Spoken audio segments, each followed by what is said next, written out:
ಸರ್ಕಾರದ ವಿರುದ್ಧ ಮುಗಿಬೀಳಲು ಪ್ರತಿಪಕ್ಷಗಳು ಕೂಡ ಸಜ್ಜಾಗಿದ್ದಾವೆ. ಸರ್ಕಾರದ ಹೆಡೆಮುರಿ ಕಟ್ಟಲು ಸಿದ್ಧತೆಯನ್ನು ಮಾಡಿಕೊಂಡಿದ್ದಾವೆ. ಭಾರಿ ಹಲವು ವಿಚಾರಗಳನ್ನು ಮುಂದಿಟ್ಟುಕೊಂಡು ಹೋರಾಟವನ್ನು ಶುರು ಮಾಡ್ತವೆ ಬಿಜೆಪಿ ಮತ್ತು ಜೆಡಿಎಸ್. ನೋಡಿ, ಸರ್ಕಾರವನ್ನು ಕಟ್ಟಿಹಾಕಲಿಕ್ಕೆ, ಸರ್ಕಾರದ ವಿರುದ್ಧ ಮುಗಿಬೀಳಲಿಕ್ಕೆ ತಯಾರಿಯನ್ನು ಮಾಡಿಕೊಂಡಿದ್ದಾವೆ.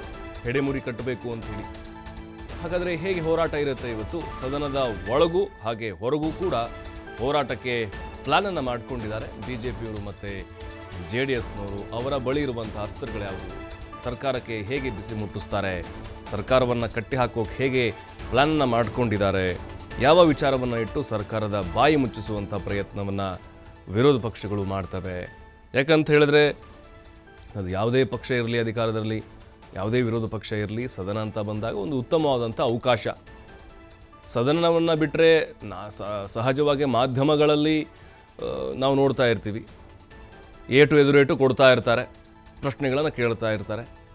ಆದರೆ ಆ ಗಂಭೀರತೆ ಅನ್ನೋದು ಬರೋದು ಸದನದಲ್ಲಿ ಮಾತ್ರ. ಯಾಕಂದರೆ ರಾಜ್ಯದ ಜನ ನೋಡ್ತಾ ಇರ್ತಾರೆ, ಅದಕ್ಕೆ ಉತ್ತರ ಕೊಡೋರು ಅಲ್ಲೇ ಇರ್ತಾರೆ, ಪ್ರಶ್ನೆ ಕೇಳೋರು ಅಲ್ಲೇ ಇರ್ತಾರೆ. ಸದನದ ಹೊರಗೂ ಕೂಡ ಒಳಗೂ ಕೂಡ ಪ್ರತಿಭಟನೆಯನ್ನು ಮಾಡಲಿಕ್ಕೆ ಈಗ ಎರಡೂ ಪಕ್ಷಗಳು ಭರ್ಜರಿ ತಯಾರಿಯನ್ನು ಮಾಡಿಕೊಂಡಿದ್ದಾವೆ. ಸರ್ಕಾರವನ್ನು ಇಕ್ಕಟ್ಟಿಗೆ ಸಿಲುಕಿಸಬೇಕು, ಒದ್ದಾಡಬೇಕು ಹಾಗೆ ವಿಲ ಅಂತ. ಯಾವ ಪ್ರಶ್ನೆ ಕೇಳಿದ್ರೆ ಸರ್ಕಾರಕ್ಕೆ ಕಟ್ಟೆ ಹಾಕಬಹುದು, ಯಾವ ವಿಚಾರವನ್ನು ಅವರು ಕೇಳಬೇಕು, ಉತ್ತರ ಕೊಡೋಕೆ ಆಗದೆ ಹೆಣಗಾಡಬೇಕು ಅಂಕಿ ಸಂಖ್ಯೆಗಳ ಮೂಲಕ. ನೋಡಿ, ಈ ಇಲಾಖೆಯಲ್ಲಿ ಈ ಕೆಲಸ ಆಗಿಲ್ಲ. ಗ್ಯಾರಂಟಿಗಳಿಗೆ 50,000 ಕೋಟಿ ಹೋಗ್ತಾ ಇದೆ, ಉಳಿದಂಥ ಅಭಿವೃದ್ಧಿ ಕೆಲಸಗಳು ಆಗುತ್ತಾ ಇಲ್ಲ. ನೋಡಿ, ಈ ಇಲಾಖೆಯಲ್ಲಿ ಹಣ ಇಲ್ಲ, ಕೆಲಸಗಳೇ ಆಗಿಲ್ಲ, ಶಾಸಕರಿಗೆ ಅನುದಾನದ ಕೊರತೆ ಇದೆ, ಫೈಲ್ಗಳೇ ಮೂವ್ ಆಗ್ತಾ ಇಲ್ಲ, ಖಜಾನೆಯಲ್ಲಿ ದುಡ್ಡಿದೆಯಾ ಇಲ್ವಾ? ಈ ಎಲ್ಲ ಪ್ರಶ್ನೆಗಳನ್ನು ಸರ್ಕಾರಕ್ಕೆ ಕೇಳಲಿಕ್ಕೆ ವಿರೋಧ ಪಕ್ಷಗಳು ಈಗ ಎಲ್ಲ ತಯಾರಿಯನ್ನು ಮಾಡಿಕೊಂಡಿದ್ದಾವೆ.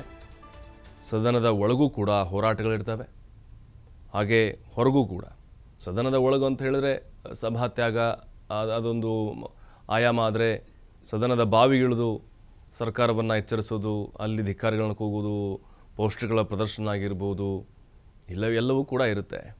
ಸದನದ ಹೊರಗೂ ಕೂಡ ಈಗ ಕಾಲ್ನಡಿಗೆ ಇದೆ, ಜೊತೆಗೆ ಫ್ರೀಡಂ ಪಾರ್ಕ್ನಲ್ಲಿ ಹೋರಾಟ ಇದೆ.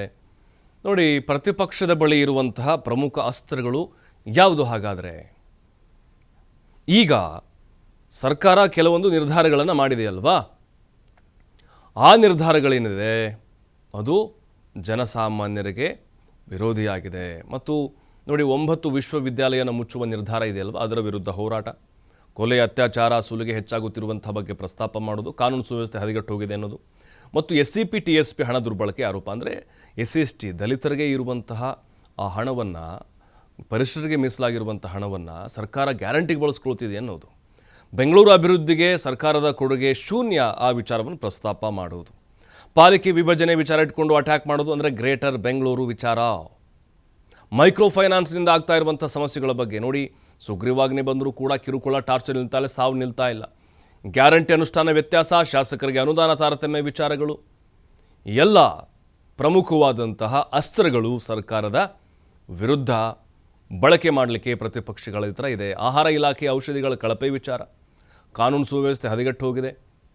ಈ ಉದಯಗಿರಿ ಕಲ್ಲು ತೂರಾಟ ಗಲಭೆ ಆಯಿತು, ಯಾವುದೋ ಆ ಪ್ರಕರಣ ಆಗಿರ್ಬೋದು.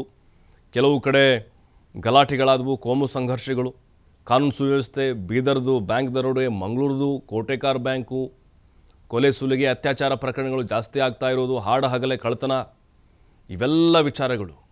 ಜೊತೆಗೆ ಬೆಂಗಳೂರು ಅಭಿವೃದ್ಧಿಗೆ ಸರ್ಕಾರದ ಕೊಡುಗೆ ಏನು? ಗ್ರೇಟರ್ ಬೆಂಗಳೂರು ಮಾಡ್ತೀವಿ ಅಂತ ಹೊರಟಿದ್ದಾರೆ. ಸರ್ಕಾರ ಏನು ಕೊಟ್ಟಿದೆ ಬೆಂಗಳೂರಿಗೆ? ರಸ್ತೆಗಳು ಹಾಗೆ ಧೂಳು ಹಿಡಿದಿದ್ದಾವೆ, ಗುಂಡಿಗಳು ಬಿದ್ದಿದ್ದಾವೆ, ಫ್ಲೈಓವರ್ಗಳಾಗ್ತಾ ಇಲ್ಲ, ಮೆಟ್ರೋ ಕಾಮಗಾರಿ ತ್ವರಿತಗತಿಯಲ್ಲಿ ನಡೀತಾ ಇಲ್ಲ. ಇದೆಲ್ಲ ಸಮಸ್ಯೆಗಳನ್ನ ಇಟ್ಕೊಂಡು ಸರ್ಕಾರದ ವಿರುದ್ಧ ಮಾಸ್ಟರ್ ಪ್ಲ್ಯಾನನ್ನು ಈಗ ರೂಪಿಸಿದ್ದಾವೆ BJP ಮತ್ತು JDS. ಮತ್ತು ಆಹಾರ ಇಲಾಖೆಯ ಔಷಧಿಗಳ ಕಳಪೆ ಗುಣಮಟ್ಟದ್ದು ಇತ್ತೀಚೆಗೆ ನೋಡ್ತಿದ್ವಿ ನಾವು. ಅಂದರೆ ಎಷ್ಟು ಔಷಧಿಗಳು ಮಾರಕವಾಗಿದೆ ಅಂಥೇಳಿ. ಅದರ ಜೊತೆಗೆ ಗ್ಯಾರಂಟಿ ಹಣ ನೋಡಿ, ಗ್ಯಾರಂಟಿಗಳಿಗೆ ಹಣವನ್ನು ಹೊಂದಿಸಲಿಕ್ಕೆ ಪರಿಶಿಷ್ಟರ ಹಣವನ್ನು ಸರ್ಕಾರ ಬಳಕೆ ಮಾಡಿಕೊಳ್ತಿದೆ. ಅದು ಹೌದು, ಒಪ್ಕೊಂಡಿದ್ದಾರೆ ಸಚಿವರು ಕೂಡ. ಅಂದರೆ ಇದು ರಾಜಕೀಯವಾಗಿಯೂ ಕೂಡ ಡ್ಯಾಮೇಜ್ ಆಗಬೇಕು ಕಾಂಗ್ರೆಸ್ಗೆ, ಮತ್ತು ಇದನ್ನು ಬಿ ಜೆ ಪಿ ಬಳಸ್ಕೊಳ್ಳೋದು.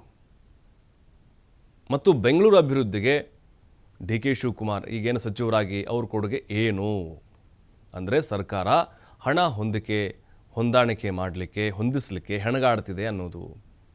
ಮತ್ತು ಪಾಲಿಕೆ ವಿಭಜನೆ, ಈಗ ಏನು ಗ್ರೇಟರ್ ಬೆಂಗಳೂರು ಮಾಡಬೇಕು ಅನ್ನುವಂಥ ಒಂದು ಪ್ಲ್ಯಾನ್ ಇದೆಯಲ್ವಾ, ಆ ವಿಚಾರ. ಹುಬ್ಬಳ್ಳಿ ಧಾರವಾಡ ಆಗಿರ್ಬೋದು, ಪಾಲಿಕೆ ವಿಭಜನೆ ಮಾಡುವಂಥ ನಿರ್ಧಾರ. ಮೈಕ್ರೋ ಫೈನಾನ್ಸ್ ಹಾವಳಿಗಳದ್ದು, ಸಾವಿನ ಸರಣಿ ನಿಲ್ತಾ ಇಲ್ಲ. ಜೊತೆಗೆ ಅವರ ಅಟ್ಟಹಾಸ ದೌರ್ಜನ್ಯಗಳು ಮಿತಿ ಮೀರ್ತಾ ಇದೆ. ಮತ್ತು ಶಾಸಕರಿಗೆ ಅನುದಾನ ತಾರತಮ್ಯ, B J P J D S ಶಾಸಕರಿರುವಂಥ ಕ್ಷೇತ್ರಗಳಿಗೆ